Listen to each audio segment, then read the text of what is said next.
We are on the Bloody Weekend edition 2023 today, and the big guest of honor is you, Jörg Buttgereit, and it's a big pleasure. And I was calculating, this is 30 years old. Yeah, so 31 years, I think. 31 years old.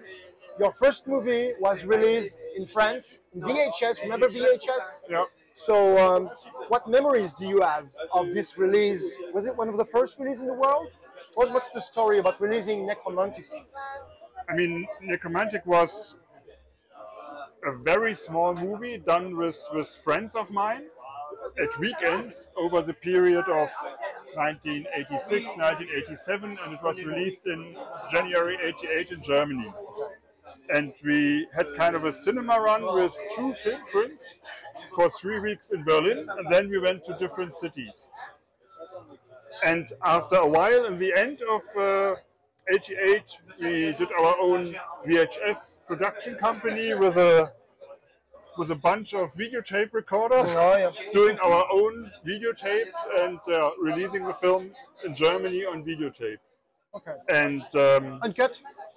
Yes, of course. That's why we did it all on our own. Oh yeah. Because Nekromantik was kind of a protest film against very strict film censorship in Germany. It was a protest against these kind of things, and we were trying out how far we could go without getting in trouble. Okay. Yeah, yeah. And it took until reaching the limit. Yeah, it took until the early 90s until we got in trouble. And I remember being in Paris promoting this first VHS edition when I got a phone call from Germany that my film Nekromantik 2 just got banned in Munich. And so I always have memories of Paris and my film being banned at home. Okay. So you said Nekromantik was to somehow see where the limit is. Do you feel that your movies allowed to push the limits, at least in Germany? I mean, change the law maybe, or change the mentalities? I think I was the first one who stood up against this kind of film censorship, because I think I was the first filmmaker in Germany who was in Germany, because normally it was films like Texas Chainsaw Massacre, Mother's Day, films like that got banned. And the American directors and producers, they only could laugh about censorship in Germany. But I, living in Germany, was fighting for my existence. So I had to fight against the censorship in court for 2 years. And since then, the films got an art label, you know, because in Germany art is free, and in court they ask a film historian to testify if the film Nekromantik 2 has any artistic merit. And he testified in court, yes, it is an art film, so it should not be banned. So my film came back to me in Germany. It was out in different countries, of course, at the same time. But I think I'm the first filmmaker which has 4 films available in Which have no certification at all, because I skipped that part, you know. And you can buy my films even on Amazon, but they don't have a certificate of Germany, because everything bad that could happen if you release a film without a certificate already happened to me. So it's these very strange situations with my films that they are not legal, but nothing can happen anymore, because I was fighting every fight I could. Okay, so it's very interesting. Back then, censorship was all about extra gore and more blood and more blood. Your approach was very different. It was shocking with, I mean, sex with cadavers and killing animals and this kind of thing. So you knew you were pushing the limit, pushing the envelope. Your goal was to not to go beyond the others, but different. Was it an alternate path? I think the shocking thing on a film like Nekromantik is not so much the gore, because other people could spend much more money on special effects than we could. The disturbing thing is way the people in the movie are portrayed. They do things, and there's nobody in the film who says, you are the bad guy, you know?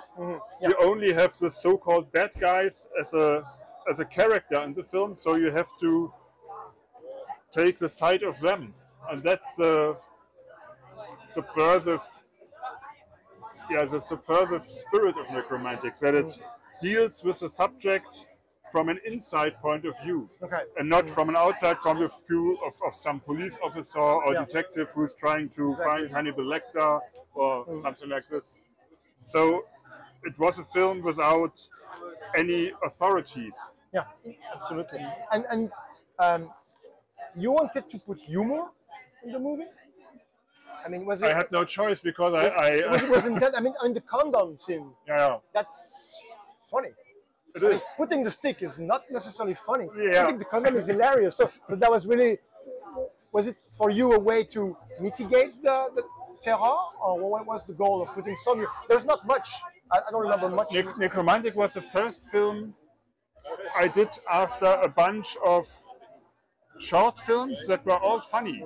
Okay, so that was my first step to getting serious, and so it's overlapping. It's between those old funny films like Hot Love and Horror Heaven and Bloody Excess in the Leader's Bunker. Those were all jokey punk rock films, and this was the first time I was trying to tell a serious story, but I couldn't hold all the comedy things, because when you shoot a film like Nekromantik, when you do all the special effects, it's a funny thing to do. It has nothing to do with the result of the film. So it's sometimes, even if you shoot a very serious scene, it's very difficult to keep a straight face in front and behind of the camera. Okay. And you know, you do a lot of conventions, you do a lot of presentation. Have you met some people that were very serious about the thing? I mean, very attracted by the topics? Like for them, I mean, necrophilia was... You mean fans or? Fans, like, but very serious about the topic. Like, okay, they like this thing, the thing. See what I mean? I'm always kind of puzzled or disturbed when people have big tattoos of my Todesking or there's a It's girl. too much for you? It's too much? I don't know how to deal with the responsibility, you know? Yeah, okay. Because when I made those films, I didn't think of them as being published that wide. You know, I thought when I made Nekromantik, okay, I can screen this film in Berlin. We had a wall around Berlin. I was sure that I couldn't screen it outside of East Berlin and stuff. It would have been banned instantly. So to me, I never had this kind of master plan. The success happened by accident.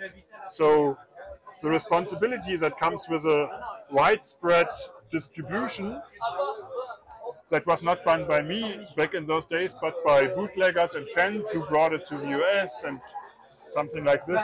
So I never felt that responsibility. And now, when people, after 35 years with Nekromantik, come to me and show me big tattoos, I think, you know, you are so young. When the film came out, you were not even born. I don't understand why the movie means so much to them. Okay, yeah. So I'm confused. Yeah, yes, it's very interesting. Yeah. So, Nekromantik 1, Nekromantik 2, at some point, were you approached to do a third part? No. Any studio came to you? Was it in your mind at some point to do a trilogy? Nekromantik 2. The best trilogies are going in 3 parts. Yeah. But Nekromantik 2 was more of a joke.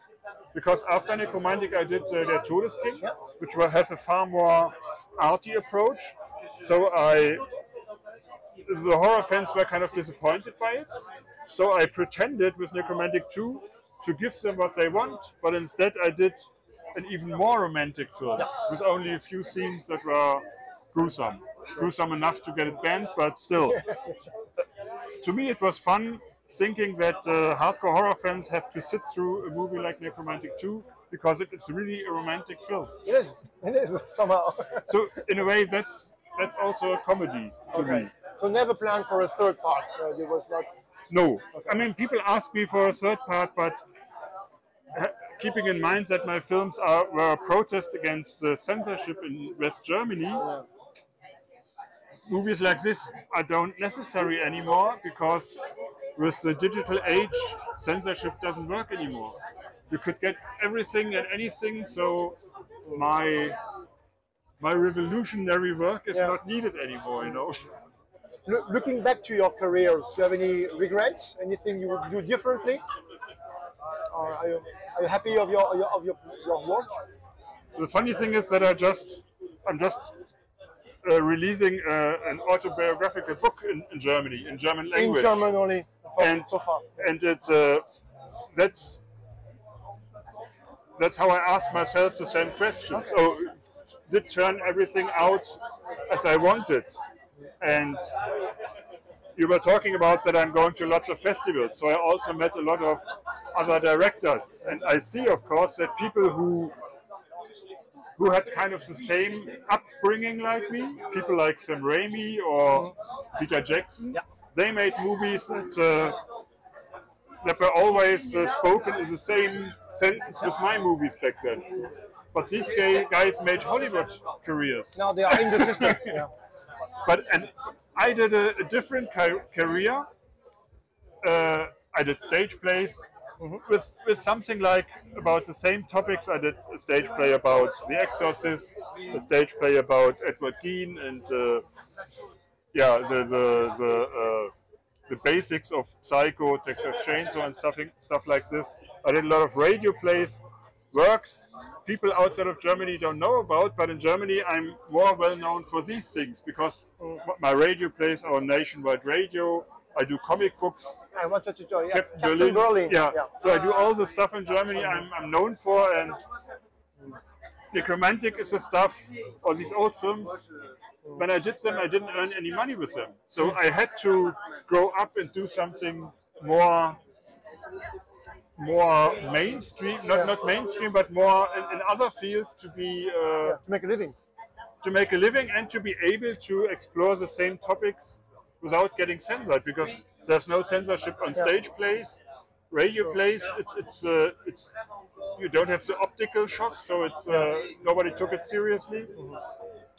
And so I think my so-called career went very well, but I never had this career plan anyway. Okay. Yeah, and I know from working for special effects divisions for a movie called Killer Condom with Giga and for a Canadian sci-fi series called Lex the Dark Zone, I know how professional film work feels like, and I found out that it is so much different from how I used to do my films, that it felt like too much work for me, you know, and because you do a lot of work and it's not even your own film, and that was kind of depressing.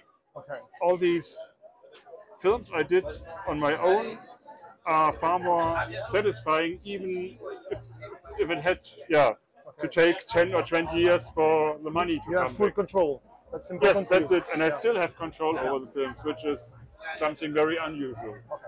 And Sam Raimi and Peter Jackson, they don't have control over the old movies anymore. They are richer maybe, but that's about it. But they don't need that because they have enough money, I think. Exactly. Tell me about your latest movie, Pigs.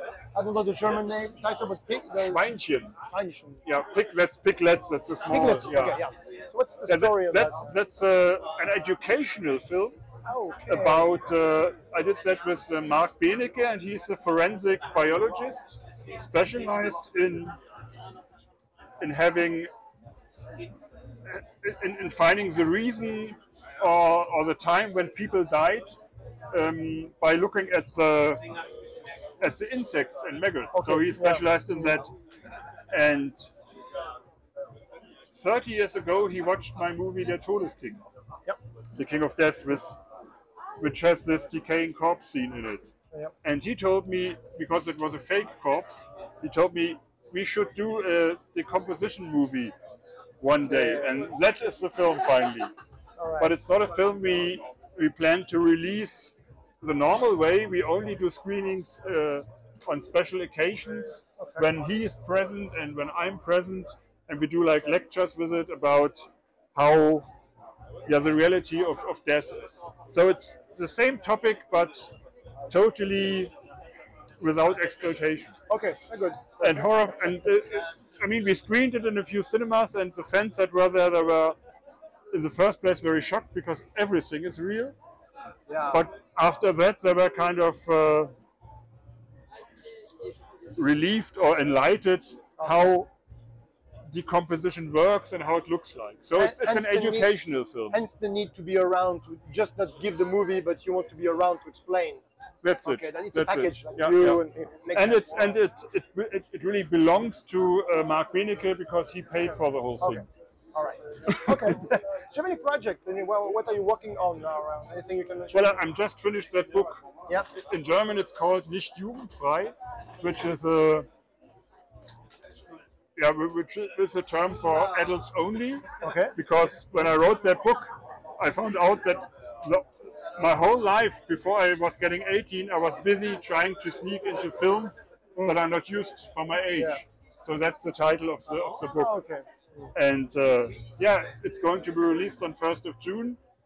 So I'm excited to put that out and to do kind of book presentations with a little lecture, old films like this. Is there any hope that it will be translated at least into English? I mean, I have one request from a publisher from the US, but there is no deal yet. Okay, no deal yet. Because the book is not even out yet, so nobody really has seen it. Okay. Only the pre-order people have gotten it in Germany, and the first people that read it are totally amazed by it, which is very satisfying. They said they learned so much because it's filled with photos. Wow. With photos I took on the sets, with photos I took on my travels with the films. Awesome. So it's like a scrapbook. Okay, great. Yeah, I look forward to read the translation. One last question: any message for your French fans, and for the one who bought this videotape in more than 31 years ago, and any message for them? Well, the good message is that I think in October 23 there will be a Blu-ray finally after all those years. In France, yeah. So in France they skipped DVD and waited for Blu-ray. So I'm happy that the film will be re-released in this country in a crisper quality in HD. And we made this HD transfers. We made it ourselves. The producer did it, so it looks totally different than it used to be on VHS. I guess a lot of people already know the quality because Arrow Video and Cult Epics in the US, they released it. So, but it's good to have it with French subtitles. And they will release 3 movies, Nekromantik 1, 2, and Todesking? No, only 1 and 2 Nekromantik until now. I think it depends on if they can really sell it to people nowadays. But for some reason, the films are still around. Okay. I don't know why. And still popular. Yeah. Thank you very much, Jörg. Really appreciate it. Thank you. Take care. Yeah.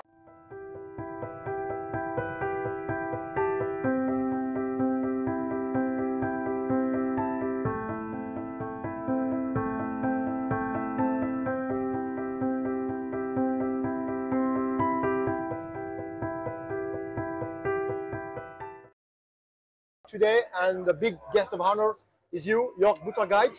Buttgereit. Buttgereit. It's been 30 years I'm trying to pronounce your name, so I'm really sorry.